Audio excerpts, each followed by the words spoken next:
మీలో ఎంతమంది ఫీల్ అవుతారు మీ మదర్ కంటే మీరు లావుగా ఉన్నారని? నేనైతే ఫీల్ అవుతాను. కానీ నేను మా మదర్ని ఎప్పటి నుంచి చూస్తున్నానో అప్పటి నుంచి ఇప్పటి వరకు ఒకటేలా ఉంటారు. ఎప్పుడు లావు అవ్వలేదు, ఎప్పుడు సన్నగా అవ్వలేదు. కానీ ప్రజెంట్ నేను లావు అయ్యాను. సో నేను చిన్నప్పటి నుంచి మా మదర్ ఏదైతే టిప్ ఫాలో అవుతారో అది నేను ట్రై చేస్తున్నాను. ఇంతకుముందు మా మమ్మీ తాగేటప్పుడు నాకు చెప్పేది తాగు తాగు తాగు అని.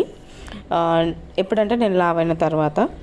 బట్ నేను వినలేదు. కానీ ఏమంటారు, తెలుసుకోవాలి అంటారు కదా, అలా తెలుసుకున్నాను నేను. సో అందుకోసమని ఇప్పుడు మా మదర్ని అడిగి ఇది చేసుకుంటున్నాను. సో ఏం లేదండి, చాలా సింపుల్ రెసిపీ. జీలకర్ర, వాము, నార్మల్ సోమ్, స్వీట్నర్ కాదు, నార్మల్ సోమ్ 3 ఈక్వల్ క్వాంటిటీ తీసుకోవాలి.